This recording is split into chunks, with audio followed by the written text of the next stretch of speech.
LadyLucidity ASMR.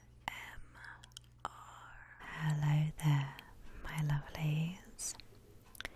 For tonight's video, I'm going to be doing a bit of Christmas baking.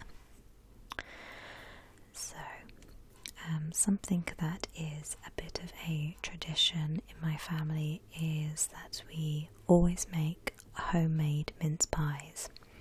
It was something my mum taught me how to make when I was little, and now I make them for my family. So traditionally, for those of you who don't know what mince pies are, they are typically a short crust pastry filled sweet treat, so a mini fruit pie I guess you could call them, and typically they have a lot of sugar and spices and different fruits mixed in, usually currants of some sort, raisins, sultanas, that sort of thing.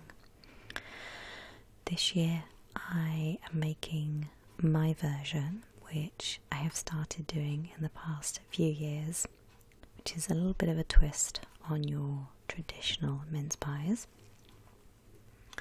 So for this I did make my fillings and my pastry myself. So for the filling, which is in this jar here, I had 2 shots of brandy liqueur in my mix.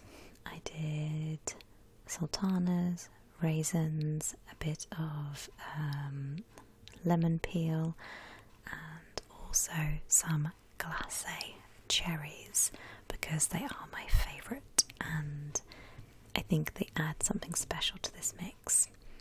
So that was in my jar in the fridge overnight, along with my pastry, which you can see here, it's nice and squishy.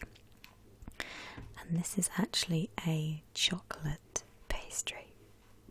So I will put in the description all the measurements you'll need for this recipe if you want to try it yourself.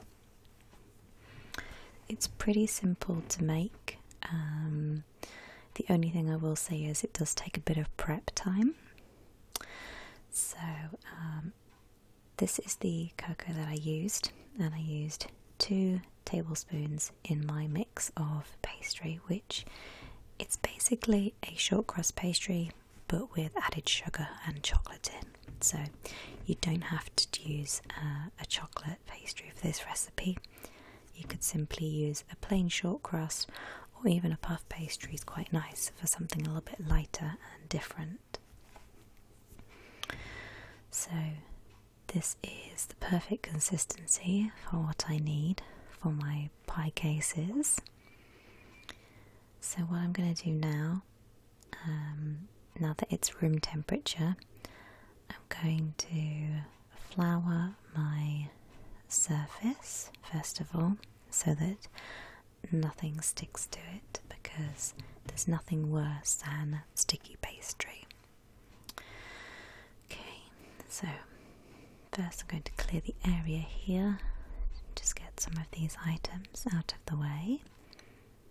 Okay, I'll just pop you to one side a second. Okay, and my fillings, and then just pop some flour over the surface. Okay, and also a little bit on my hands in case they get too warm. I don't want my pastry sticking to everything. Okay, so let's just dab, dab, dab, dab, dab, dab, dab, dab, and sprinkle. Lovely, like a little snow blizzard. Okay, just pat that down, and then I'm going to very gently roll out my pastry, making sure that I coat it evenly on each side to stop it sticking, and that I regularly turn it so that hopefully it's even thickness. So typically for my mince pies, I like to have quite a thick base on mine and a thin top lid. It's just personal preference. Some people like thinner pastry, some people like thicker. So what you can always do is, what I used to do when testing out a recipe is I would make one test one and see how it goes and then adjust accordingly. But because I've done this one a few times now, I know roughly how I want them to be. So let's just gently roll out our pastry, really working those arm muscles and our wrists there. Okay, so we want our pastry to be nice and smooth and pretty even for when we cut it out. Okay, so again, just making sure that you rotate it so that it's even and you get the most out of it. Okay, and flip over and roll and repeat. Okay.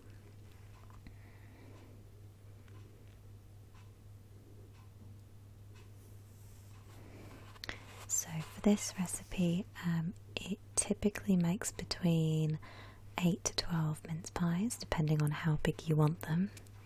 I'm quite greedy. I like my pies quite deep filled, so I did end up using a bigger base cutter than I normally do.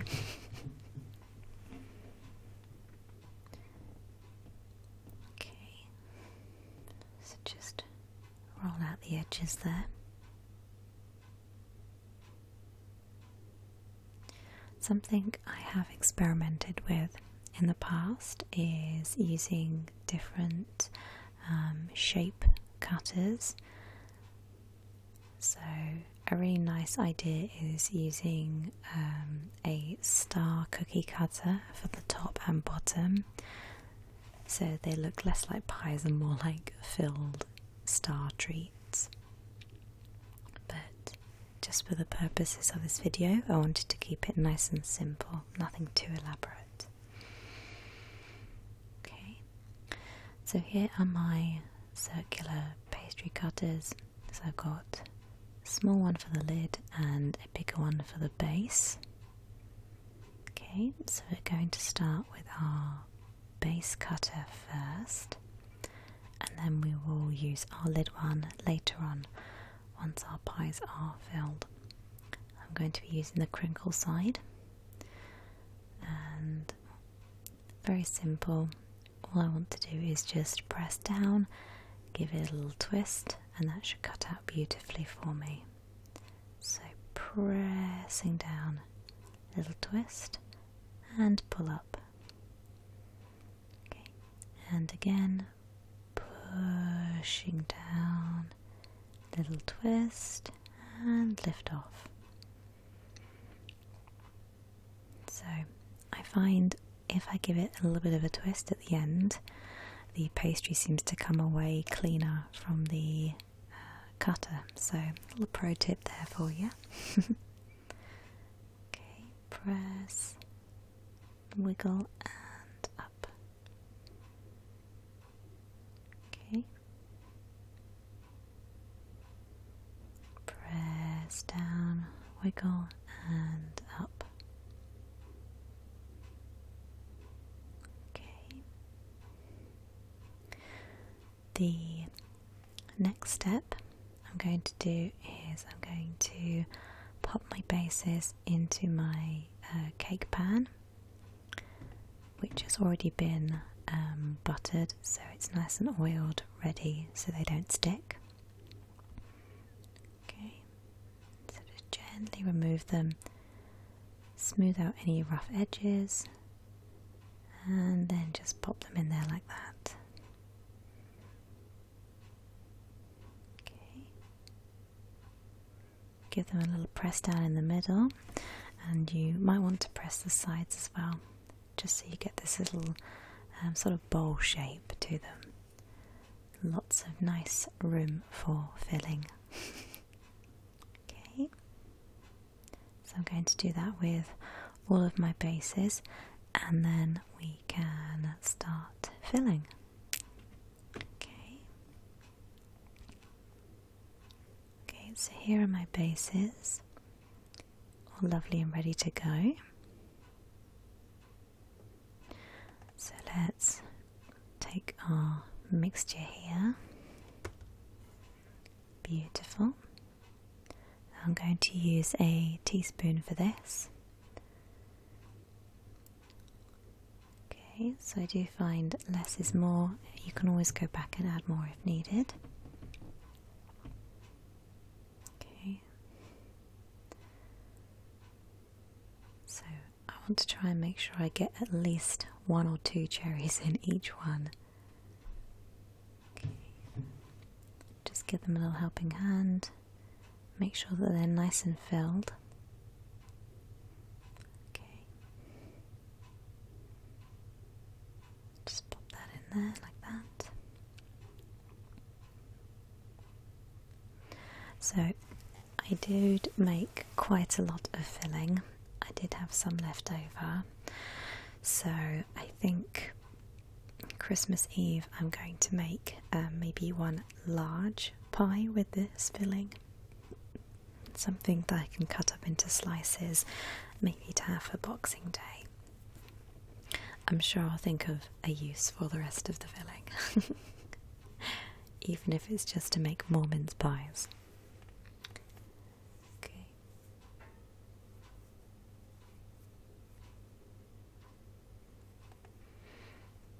Okay, and last one there. Just pop you in. Make sure they're all nice and even. Beautiful. So you can see the cherries really stand out from the mixture. Okay, so the next thing I'm going to do is to cut out the tops of my pies from the rest of my pastry. Pop them on the top, and then we're going to bake them for around 10 minutes on 130. And because they are chocolate, it will be a case of guessing by eye if they're done, because obviously they are quite dark. So what I would say is pop them in for 5 minutes, check on them, and then give them another 5 minutes if you think the pastry isn't quite cooked. So this is how they turned out. So what I like to do to finish is a dusting of sugar, and that sort of melts in the pastry really nicely.